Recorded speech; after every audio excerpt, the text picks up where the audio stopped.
अस्सलाम वालेकुम। आज हम इलेक्ट्रोमोटिव फ़ोर्स यानी ईएमएफ के बारे में पढ़ेंगे और देखेंगे कि ईएमएफ और पोटेंशियल डिफरेंस जो है वो कैसे एक दूसरे से डिफरेंट हैं। ठीक हो गया? तो आपने देखा कि पहले हम यहाँ पर वोल्टेज के लिए V लिखते थे, लेकिन अब हम इसको E लिख रहे हैं फॉर ईएमएफ। तो हम देखेंगे कि ईएमएफ क्या है एक्चुअली, और हम कैसे उसको डिफ़ाइन करते हैं, और ये एक्चुअली क्या सम काइंड ऑफ फोर्स है या क्या चीज़ है। ठीक हो गया? तो हमें पता है कि जब भी हम इस तरह हमारे पास एक सर्किट हो और यहाँ पे कोई रेजिस्टेंस लगी हुई है और आप एक सेल प्रोवाइड करते हैं इस सर्किट में, तो you have a steady current flowing through the circuit. ठीक है, पॉजिटिव से यानी इस डायरेक्शन में पॉजिटिव से नेगेटिव की तरफ जो है वो करंट फ्लो करता है। अब ये होता है कि जो बैटरी है हमारी, उसका काम क्या होता है कि वो हमें एनर्जी सप्लाई करती है, ऊपर हमने पढ़ा था, या पावर सप्लाई करती है।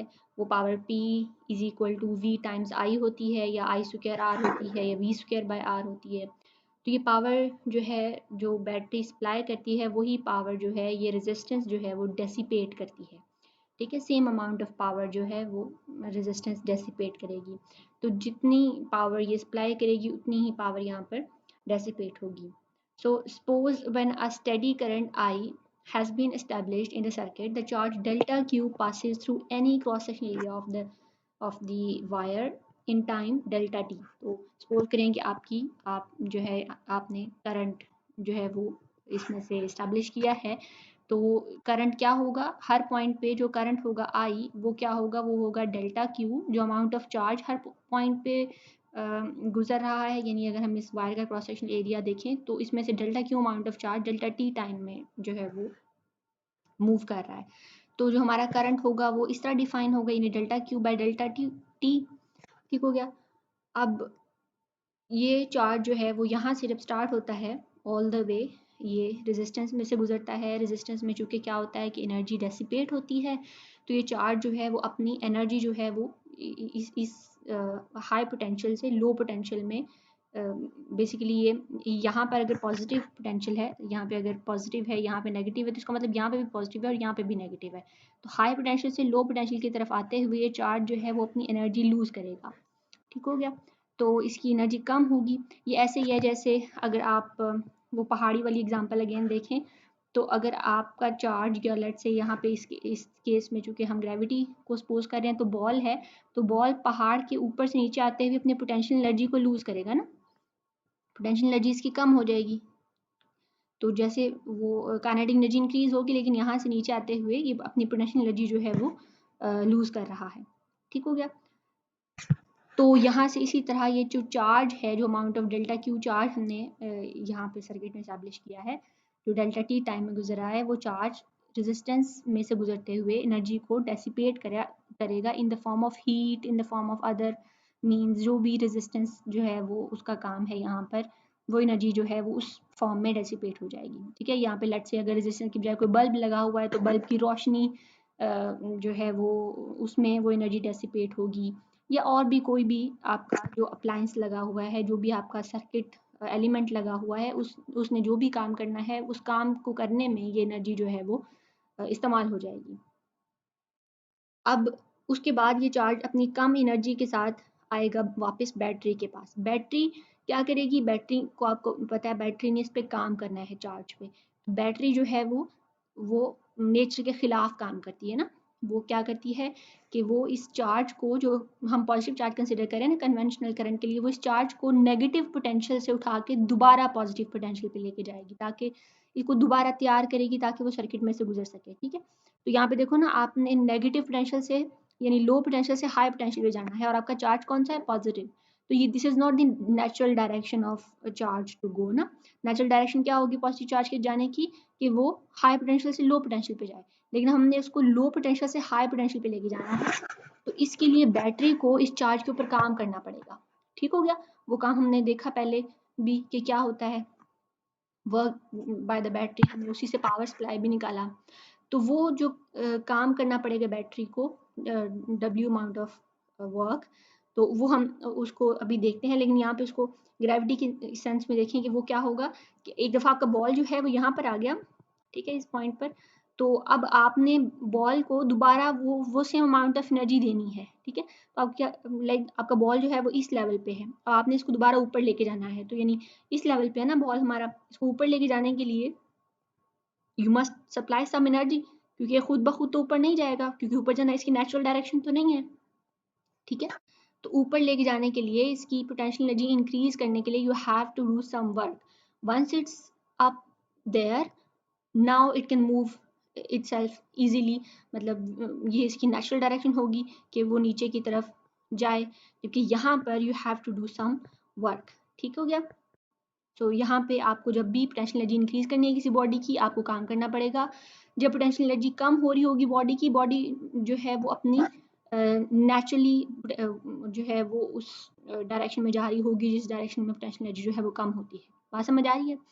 तो यही यहाँ पे होता है, आपने चार्ज की एनर्जी इंक्रीज करनी है, यहाँ पे इलेक्ट्रिकल पोटेंशियल एनर्जी होगी, आपको बैटरी लगानी पड़ेगी, बैटरी जो है वो चार्ज को सर्किट आउटर सर्किट मूव करवाएगी, जब चार्ज आउटर सर्किट में से गुजरेगा उसकी एनर्जी कम होगी, डेसिपेट होगी, और वो अपनी कम एनर्जी के साथ जब वापस बैटरी के पास आएगा, बैटरी फिर से उसको एनर्जी देगी। तो ये सारा साइकिल चलता रहता है, और इस तरह ये एक स्टेडी करंट आई जो है वो हमारे सर्किट में इस्टेब्लिश हो जाता है। The source must supply energy delta W to the positive charge to force it to go to the point of high potential। ठीक हो गया? हाई पोटेंशियल मतलब हाई इलेक्ट्रिकल पोटेंशियल, यानी नेगेटिव चार्ज से नेगेटिव प्लेट से positive plate पे, ठीक, वहां पे बैटरी फोर्स करेगी चार्ज को कि वो जाए, इसका मतलब बैटरी उस पर काम करेगी, ठीक हो गया। The EMF of the source is defined। अब हम EMF पे आ गए कि EMF क्या है। वो है EMF is the energy supplied to the unit charge by the cell।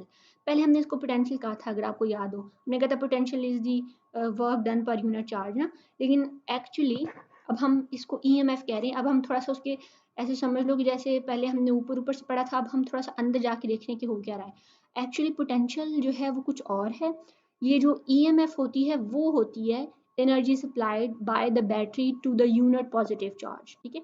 Delta W amount of work या delta E amount of energy जो सप्लाई की है बैटरी ने यूनिट चार्ज को, डेल्टा Q, वो हमारी क्या कहलाती है, EMF। इसको हम कैपिटल E से प्रेजेंट करते हैं, या अगर हम इसको लिखें तो हम यूं लिख देते हैं फुल फॉर्म के लिए।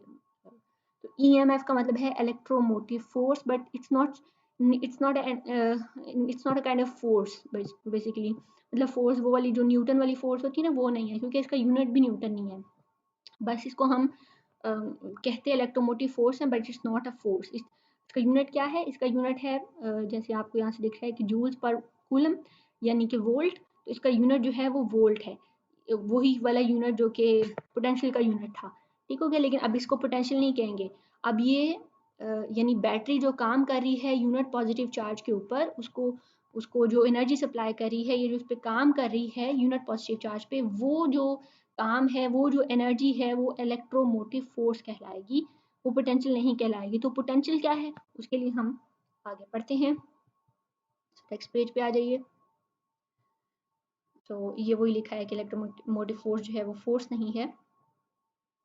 The energy supplied by the cell to the charge carriers is derived from the conversion of। so ये जाहिर है हमें पता है कि जो बैटरी एनर्जी प्रोवाइड कर रही है चार्ज को, एनर्जी कहाँ से आ रही है, बैटरी जो है वो सम अदर सोर्स से एनर्जी लेती है ना, जैसे बैटरी जो है वो मैकेनिकल एनर्जी को कन्वर्ट करती है इलेक्ट्रिकल एनर्जी में, केमिकल एनर्जी को इलेक्ट्रिकल एनर्जी में कन्वर्ट करती है। हमने कई सोर्सेज पढ़े थे। तो यूजुअली जो सेल या बैटरी हमने लगाई होती है वो क्या कर रही होती है, वो केमिकल एनर्जी को इलेक्ट्रिकल एनर्जी में कन्वर्ट करी होती है, यानी उसमें 2 इलेक्ट्रोड्स लगे होते हैं और बीच में कोई इलेक्ट्रोलाइट होता है, ठीक हो गया। इस तरह यानी बैटरी के पास वो एनर्जी कहाँ से आई। अब आपको पता है ना कि एनर्जी जो है वो कंजर्व रहती है, एनर्जी कभी भी ऐसा नहीं होता कि आपको मुफ्त में मिल जाए। तो बैटरी अगर एनर्जी सप्लाई कर रही है चार्ज को, तो इसका मतलब बैटरी के पास भी वो एनर्जी कहीं से आ रही होगी। अब बैटरी के पास वो एनर्जी आ रही है केमिकल रिएक्शन से, ठीक हो गया। इलेक्ट्रोलाइट जो हमने रखा हुआ है उसके अंदर 2 इलेक्ट्रोड लगाए हुए हैं, एनोड और कैथोड, वो जो है वो वहाँ पर एक केमिकल रिएक्शन हो रहा है जिसके ज़रिए हमें एनर्जी मिल रही है जो बैटरी चार्ज को सप्लाई कर रही है। अब ऐसा है कि ये जो हमें बैटरी एनर्जी दे रही है, या ये जो केमिकल रिएक्शन हो रहा है, ये केमिकल रिएक्शन कोई ऐसा तो नहीं है कि आइडियल हो, इसमें कोई भी मतलब रेजिस्टेंस ना हो, या वहाँ पे लेट्स से अगर इस तरह का हमारे पास हम केमिकल रिएक्शन सपोज कर लें कि ये 2 इलेक्ट्रोड्स लगे हुए हैं और यहाँ पर जो है वो हमारा इलेक्ट्रोलाइट पड़ा हुआ है, तो जब चार्जेस जो है वो यहाँ से पास करेंगे तो यहाँ पे हमारी जो है वो ये वो बैटरी के टर्मिनल हैं, ठीक हो गया। तो अगर जो है वो अगर आपकी ये लाइक ये जो है वो पॉजिटिव चार्ज एनोड है और ये कैथोड है, तो चार्जेस जो हैं जब यहाँ से मूव करेंगे तो ऐसा नहीं है कि वो ideally they will feel no resistance ना। तो कोई भी चीज़ आपको पता है कि हर चीज़ जो है वो आइडियल कोई भी चीज़ नहीं है, तो यहाँ पर जब चार्जेस इलेक्ट्रोलाइट में से गुजरेंगे तो उनको रेजिस्टेंस फील होगी। इसका मतलब बैटरी के अपने अंदर भी रेजिस्टेंस है। So, like other components in the circuit, a cell also offers some resistance. ठीक है, सेल यानी बैटरी वो भी कुछ resistance offer करती है. This resistance is due to the electrolyte present between the two electrodes of the cell, and it's called the internal resistance of the cell. एक तो वो resistance है जो हमने बाहर सर्किट में लगाई हुई है। अब ये वाली कौन सी resistance है? ये internal resistance है जो कि बैटरी खुद ऑफर कर रही है, या बैटरी की अपनी resistance है। ठीक है, although it's like आप कह लो कि हमें चाहिए नहीं थी, लेकिन जाहिर है battery is not ideal component ना, तो बैटरी भी उसकी भी रेजिस्टेंस होगी, तो उसको हमें कंसीडर करना पड़ेगा। ठीक हो गया। Thus the cell of the thus a cell of EMF E having an internal resistance R is equivalent to a source of pure EMF या pure E with resistance R in series. तो यानी ये कि अब हमारे पास अगर हम cell को कंसिडर करें तो सेल जो है वो सिंपली उसकी वो मतलब वर्क डन तो करेगा चार्ज के ऊपर, उसको प्रोवाइड करेगा एनर्जी, लेकिन साथ ही अगर हम सेल को जब कंसिडर करेंगे तो बजाय इसके कि हम ये इस तरह हम सॉरी अगर हम सेल को कंसिडर कर रहे थे तो पहले हम यूं करते थे ना कि ये हमारा सेल है। अब ऐसा नहीं होगा, अब ऐसा है कि ये सेल के साथ, यानी एक तो हमारा सेल हो गया, उसके साथ ही हम जो है वो छोटी सी रेजिस्टेंस आर स्मॉल आर भी जो है वो सपोज करेंगे, और इस सारे को इसमें बंद करने का, यानी इस तरह के डैश लाइन में बंद करने का मकसद ये कि अब ये सारा हमारा सेल है। ठीक है, पहले तो हम सेल को सिर्फ इस तरह कंसिडर करते थे ना, लेकिन अब क्या है, अब सेल जो है उसको जब हम कंसिडर करेंगे तो हमारे माइंड में होना चाहिए कि दिस इज ना सिर्फ इसकी सेल की ईएमएफ है अपनी, बल्कि उसके साथ एक सीरीज में रेजिस्टेंस आर लगी हुई है, और ये जो रेजिस्टेंस है ये सेल का अपने सेल का खुद का हिस्सा है। ठीक है, तो यानी अब हमारा ये जो पूरी चीज है दिस इज कॉल्ड सेल। ठीक हो गया। Thus, a cell of EMF E having an internal resistance R is equivalent to a source of pure EMF E। ठीक है, ये अब प्योर ईएमएफ क्यों कह रहा है इसको, क्योंकि ये वाली अगर हम अब हम देखें ना, तो यानी ये जो हमारा सेल है, ये जो हमारा सेल है इसमें ई जो है वो प्योर सोर्स ऑफ ईएमएफ है, इसमें अब कोई रेजिस्टेंस नहीं है क्योंकि रेजिस्टेंस हमने साथ लगा दी है, ये वाली रेजिस्टेंस स्मॉल आर जो है हमने साथ लगा दी है, तो ये प्योर सोर्स ऑफ एनर्जी है, ईएमएफ का सोर्स है। ठीक है, प्योर, और ये साथ में उसकी अपनी उस सेल की अपनी रेजिस्टेंस ने बाहर निकाल के लगा दी है। हम इस तरह उसको रिप्रेजेंट कर रहे थे ऊपर वाली डायग्राम में जो मैंने ड्रॉ की हुई है, जब हम इस तरह उसको रिप्रेजेंट कर रहे थे तो this wasn't the pure source of EMF. ठीक है, it has its internal resistance, लेकिन अब हमने हमने इसको दिस इज इक्वलेंट, इसका मतलब है कि ये वाली चीज जो है और ये वाली चीज जो है ये आपस में बराबर है, यानी इसको हम देखें तो इंटरनली एक्चुअली ये है कि ये एक प्योर सोर्स ऑफ ईएमएफ है, साथ में उसके एक स्मॉल रेजिस्टेंस जो है सीरीज में लगी हुई है, तो this is actually what it is. ठीक है, it's not simply a cell or this symbol, but it's a source of pure EMF in series with the resistance R. Let us consider the performance of a cell of EMF E and internal resistance R. So अब हमने ये ले लिया, ये वो cell ले लिया जो एक्चुअली सेल की यानी अगर हम सेल को इमेजिन करें तो एक्चुअली जो सेल होता है वो उसका प्योर सोर्स ऑफ ईएमएफ होता है, साथ में उसकी अपनी इंटरनल रेजिस्टेंस होती है, और ये हमारा डैश लाइन में ये जो हमारा ब्लैक सी डैश लाइन लगाई हुई ये पूरा हमारा सेल है। तो हमने सेल जो है उसके साथ लगा दिया एक वोल्ट मीटर, ये देखने के लिए कि जो हमारा पोटेंशियल डिफरेंस है वो क्या आ रहा है, और दूसरे साथ में हमने लगा दी एक सीरीज में रेजिस्टेंस आर, और ये हमने स्विच लगा दिया है। तो ये हमारा सेटअप है। अब इस सेटअप में हम ये देखना चाह रहे हैं कि ईएमएफ और पोटेंशियल में क्या फ़र्क है। पोटेंशियल आपको याद हो तो पोटेंशियल क्या था कि मतलब इसको हम पोटेंशियल कहते थे ना कि ये जो भी बैटरी जो है वो हमें यहाँ पर अपनी इस टर्मिनल पर और इस टर्मिनल पर यानी दो उसके जो सिरे हैं पॉजिटिव और नेगेटिव, इस पे जो भी हमें पोटेंशियल दे रही है वो इसका पोटेंशियल कहलाता है।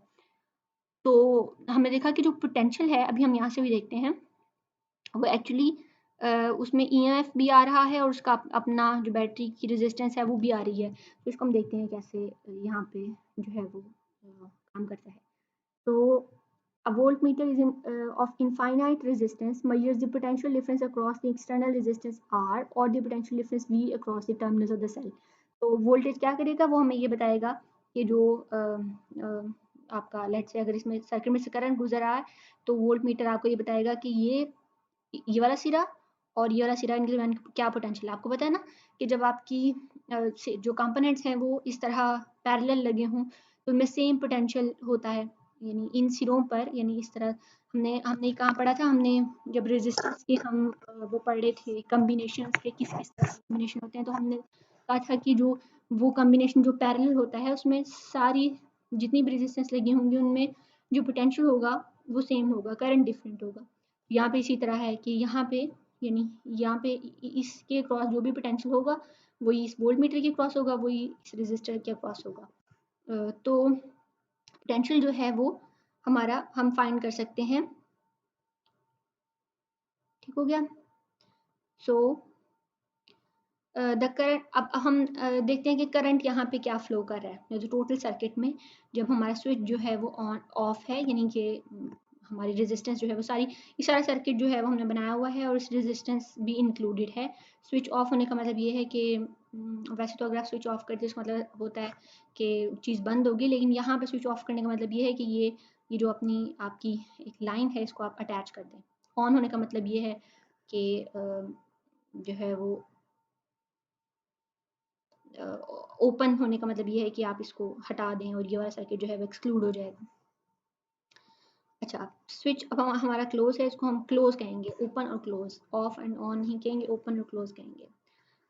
तो अब इसमें से इस पूरे सर्किट में से अब जो चीज़ डिफरेंट है वो है करंट, क्योंकि आपको ये जो दोनों चीज़ें हैं वो सीरीज में पैरेलल लगी हुई हैं। तो आई क्या हो जाएगा, आई हो जाएगा आपकी जो भी आपका पोटेंशियल है, यानी जो कि एनर्जी सप्लाई हो रही है, जो हमें वोल्टेज मिल रहा है, वो इस केस में जो प्योर सोर्स ऑफ ईएमएफ है वो है, यानी ई वोल्ट में। और ये हमें फॉर्मूला पता है ना, I is equal to V divided by R. यहाँ पर अब वी नहीं है, यहाँ पे क्या है, ई। ठीक है, हमने वी को ई से रिप्लेस किया हुआ है ना, सो ये हो गया ई। और रेजिस्टेंस जो है वो दो सीरीज में है, ये वाली एक रेजिस्टेंस है और एक ये वाली रेजिस्टेंस है। तो सीरीज में रेजिस्टेंस हो तो हम उनको ऐड अप कर देते हैं, सॉरी मैंने शायद पैरेलल कह दिया पहले। तो ये दोनों सीरीज में रेजिस्टेंस लगी हुई है, इनको हम ऐड अप कर देंगे तो क्या होगा, small R plus capital R. ठीक हो गया। तो ये वाली इक्वेशन आ जाएगी। और इसको हम थोड़ा सा रीअरेंज करें तो ई जो है इसको उधर ले जाकर मल्टीप्लाई कर दें तो ई आ जाएगा आपका I R plus I times small R. ठीक है, और ये जो आई आर है, कैपिटल आई आर, ये कैपिटल आई आर क्या है, वी, पोटेंशियल। ठीक है, इसको हम ये जो कैपिटल आर टाइम्स आई है इसको हम कहते हैं terminal potential difference of the cell. ठीक है, अब ये टर्मिनल पोटेंशियल डिफरेंस जो है वो सिर्फ तभी एग्जिस्ट करेगा जब आपका करंट जो है सर्किट में से फ्लो कर रहा है। जब आपने स्विच को ओपन कर दिया, यानी आपने ये वाली रेजिस्टेंस जो है वो सर्किट में से एक्सक्लूड कर दी है, उस केस में क्या होगा कि जो वोल्ट मीटर है, देखो उस केस में क्या होगा कि आपका पोटेंशियल गायब हो जाएगा और जो हमारा वोल्ट मीटर है वो सिर्फ ईएमएफ को रीड करेगा। ठीक है, यानी ईएमएफ जो हमारी प्योर सोर्स ऑफ एनर्जी है सिर्फ उसको रीड करेगा। यानी अब इसको थोड़ा सा हम चेंज करके लिखते हैं, इस इक्वेशन को देखिए, इसको अगर मैं लिखूँ यहाँ पर E is equal to terminal potential difference V plus I times R, या टर्मिनल पोटेंशियल डिफरेंस जो है वो E माइनस आई आर है। तो अभी हमें क्या बता रहा है, ये हमें बता रहा है कि जो हमारा टर्मिनल पोटेंशियल डिफरेंस होता है, जिसको हम पहले पोटेंशियल कंसिडर कर रहे थे, पहले हम बैटरी के ऊपर ही लगाते थे ना कि ये बैटरी जो है वो वोल्टेज V की है। अब वो वोल्टेज जो है वो एक्चुअली बैटरी जो है उसकी EMF होती है और बैटरी की अपनी रेजिस्टेंस होती है।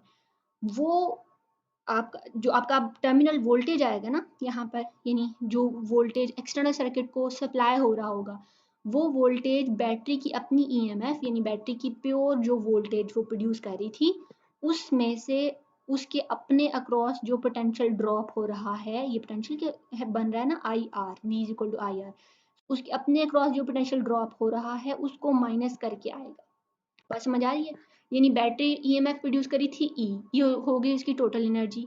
इस टोटल एनर्जी में से आप वो एनर्जी निकाल दो IR, IR का मतलब है वो वाला पोटेंशियल या वो वाली एनर्जी जो कि इस बैटरी के अपने अंदर डेसिपेट हो रही है, इसको निकाल दो, तो बाकी का जो पोटेंशियल बचेगा उसको हम V या VT कहते हैं, या हम इसको VT कहते हैं, टर्मिनल जो कि टर्मिनल पोटेंशियल डिफरेंस होता है। और वो टर्मिनल पोटेंशियल डिफरेंस जो है वो एक्सटर्नल सर्किट में जो भी आपने चीज़ लगाई होगी उसको सप्लाई होगा। बात समझ आ रही है? मैं फिर आपको एक दफ़ा बता दूं कि जो बैटरी है उसकी वो जो प्योर वो एनर्जी प्रोड्यूस करी है ना, वो है उसकी EMF। इस EMF में से आप IR यानी वो एनर्जी की वैल्यू जो कि बैटरी के अपने अक्रॉस ही डेसिपेट हो रही है, बैटरी के अपने अंदर ही डेसिपेट हो रही है, उसको निकाल दें तो बाकी का जो हमारे पास एनर्जी बचती है, इसको मैं एनर्जी इसलिए कह रही हूँ क्योंकि आप देखो पोटेंशियल जो है वो उसके साथ सिंपली चार्ज को मल्टीप्लाई करें तो एनर्जी बन जाती है ना, U is equal to Q times V। तो इसलिए इसको पोटेंशियल को एनर्जी समझो आप। तो ई में से टोटल ई में से आप IR माइनस कर दो उसके अपने क्रॉस डेसिपेट होने वाली एनर्जी, तो बाकी की एनर्जी जो है वो हमारी टर्मिनल पोटेंशियल डिफरेंस होता है, और वो पोटेंशियल डिफरेंस होता है जो कि एक्सटर्नल सर्किट में सप्लाई होता है या एक्सटर्नल सर्किट में डेसिपेट होता है। अब ये जो पोटेंशियल है टर्मिनल पोटेंशियल, इसको फाइंड करने के लिए हम क्या करते हैं कि हम ये स्विच जो है इसको क्लोज कर देते हैं या इस सर्किट को में रेजिस्टेंस को ऐड कर देते हैं, और फिर हम देखते हैं कि पोटेंशियल क्या है, वो हमारा टर्मिनल पोटेंशियल डिफरेंस होगा। अगर हम ये फाइंड करना चाह रहे हैं कि बैटरी की EMF क्या है, टर्मिनल पोटेंशियल डिफरेंस नहीं, EMF क्या यानी कि बैटरी असल में कितनी एनर्जी प्रोड्यूस करिए, क्योंकि अगर टर्मिनल पोटेंशियल डिफरेंस को देखें वो तो बैटरी की एनर्जी में से वो एनर्जी माइनस करके आ रहा है ना जो बैटरी के अपने अक्रॉस डेसिपेट हो रही है। अगर हमने प्योरली वो एनर्जी मालूम करनी हो जो कि बैटरी की अपनी है यानी EMF, तो हम जो है वो आई जो है उसको ख़त्म कर देंगे, यानी ये स्विच को ओपन कर देंगे, आई ज़ीरो हो जाएगा, और अब जो पोटेंशियल ये मेजर करेगा वो बैटरी की EMF होगी। बात समझ आ रही है? तो इस तरह इसके मुतालिक आपको कोई भी क्वेश्चन हो, आपने जो है वो ग्रुप में पोस्ट कर देना, मैं आपको आंसर करूँगी। ठीक हो गया? तो आप देखो कि ये जो EMF है यानी टोटल एनर्जी, इसको आप समझो टोटल एनर्जी, ये किसके बराबर है? वो एनर्जी जो बाहर वाले सर्किट को मिल रही है प्लस वो एनर्जी जो इसके अपने अक्रॉस बैटरी के डेसिपेट हो रही है। ठीक हो गया? अब आगे वो कह रहा है let us interpret equation number 13.16, यानी कि ये वाली इक्वेशन ऑन एनर्जी कंसिडरेशन। हम देखते हैं कि क्या एनर्जी कंसिडरेशन के मुताबिक यानी कि energy supplied by the battery, energy dissipated by the resistor, क्या उसके मुताबिक ये इक्वेशन जो है वो वैलिड है। The left side of this equation is the EMF, सो ये वाली E जो है वो EMF है of the cell, which is equal to the total energy gained by the unit charge as it passes through the cell from its negative to the positive terminal। यही है ना EMF क्या थी? Work done per unit charge या फिर energy supplied per unit charge. तो total जो energy supplied है, total work done per unit charge है, वो आपकी EMF है। ठीक हो गया? The right side of the equation gives an account of the utilization of this energy as the current passes through the circuit। ठीक है? ये वाली तो हमारी टोटल एनर्जी है जो बैटरी प्रोड्यूस कर रही है, ये वो एनर्जी है V प्लस IR या IR plus I times small r, ये वो एनर्जी है जो बैटरी प्रोवाइड कर रही है, उसको यूटिलाइज जो वो मतलब बैटरी ने टोटल एनर्जी प्रोवाइड की उसको वो यहाँ यूटिलाइज हो रही है। वो कहाँ कहाँ यूटिलाइज हो रही है? नंबर 1 वो यूटिलाइज हो रही है बैटरी के अपने ही अंदर उस स्मॉल रेजिस्टेंस के क्रॉस। दूसरा वो कहाँ यूटिलाइज हो रही है? वो यूटिलाइज हो रही है आउटर सर्किट में जो हमने एक्सटर्नल रेजिस्टेंस लगाई हुई है उसके अक्रॉस।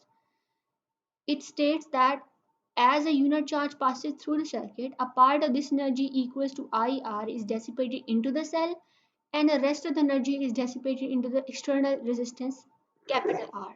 बात समझ आई? यही बात हमने अभी की। It's very easy ना? मतलब आप देखो टोटल एनर्जी बैटरी ने प्रोड्यूस की EMF, और उसमें से कुछ एनर्जी जो है वो बैटरी के अपने अंदर डेसिपेट हुई, वो है आई आर, यानी आई टाइम स्मॉल आर, और बाकी की एनर्जी जो है बैटरी के ने आउटर सर्किट को दे दी, और वो एज टर्मिनल पोटेंशियल डिफरेंस जो है वो बैटरी के क्रॉस हमें नजर आएगी, और वही जो है वो आउटर सर्किट में डेसिपेट होगी. It is given by the potential drop IR. Thus the EMF gives the energy supplied to the unit charge by the cell, and the potential drop across the various elements account for the dissipation of this energy into other forms as the unit charge passes through these elements. ठीक है, same बात उसने जो है वो summarise कर दी है. Battery जो है वो EMF जो है वो बैटरी को एनर्जी सप्लाई करती है, और ये यूनिट चार्ज को, और वो यूनिट चार्ज जब बाकी सर्किट में से गुजरता है तो वो एनर्जी को डेसिपेट करता हुआ जाता है. The EMF is the cause, हम ये कह सकते हैं ना कि EMF is the cause and the potential difference is the effect. ठीक है, EMF जो है वो बैटरी का अपना वर्क डन, या बैटरी की अपनी एनर्जी वो तो हमेशा वो सप्लाई करेगी ही. उसका इफेक्ट क्या है कि बैटरी के अक्रॉस जो है वो टर्मिनल पोटेंशियल डिफरेंस डेवलप होता है. तो जो टर्मिनल पोटेंशियल डिफरेंस है वो क्या है, उसका इफेक्ट है. The EMF is always present even when no current is drawn from the battery. ठीक, from the battery or the cell, but the potential difference across the conductor is zero when no current drawn through it. यानी ये कि आपका जैसे एक cell है, cell के अगर आपके पास इस तरह का एक सेल है, तो सेल जो है उसके क्रॉस जो है वो EMF हमेशा होगी, और चाहे आप पोटेंशियल डिफरेंस हो या ना हो. ठीक है, पोटेंशियल डिफरेंस जो है वो इफेक्ट है, और EMF जो है वो कॉज है. तो कॉज जो है हमेशा एग्जिस्ट कर रहा होगा आपका, चाहे पोटेंशियल डिफरेंस हो चाहे ना हो. ठीक है, पोटेंशियल डिफरेंस कब आएगा, जब आपका करंट फ्लो करेगा. जब करंट फ्लो नहीं है, the potential difference across the conductor is zero when no current flow through it. ठीक है, पोटेंशियल डिफरेंस जो है वो जीरो होगा जब आपका करंट फ्लो नहीं कर रहा, लेकिन उसका कॉज हमेशा से मौजूद है, यानी बैटरी की EMF, या बैटरी ने जो काम किया है, बैटरी ने जो एनर्जी सप्लाई की है डेल्टा क्यू मान ऑफ चार्ज को, वो एनर्जी प्रेजेंट है, वो EMF प्रेजेंट है ऑलवेज. लेकिन जैसे ही फिर आप इसको एक्सटर्नल सर्किट के साथ अटैच करते हैं, तब करंट गुजरता है और टर्मिनल पोटेंशियल डिफरेंस अपीयर होता है. इसका मतलब टर्मिनल पोटेंशियल डिफरेंस जो है is the effect of the EMF. ठीक हो गया, तो ये आपने पढ़ लेना है. वीडियो थोड़ी लंबी हो गई है, वरना नेक्स्ट टॉपिक भी छोटा सा था, तो वो हम चले नेक्स्ट टाइम पढ़ लेंगे. साथ में 2 टॉपिक पढ़ लेंगे. तो चलें, ये आपका आज का लेसन है, इसको अच्छे से पढ़िए, और मुझे फिर अगर कोई भी क्वेश्चन है इसके बारे में तो मुझसे पूछिए. अल्लाह हाफ़िज़.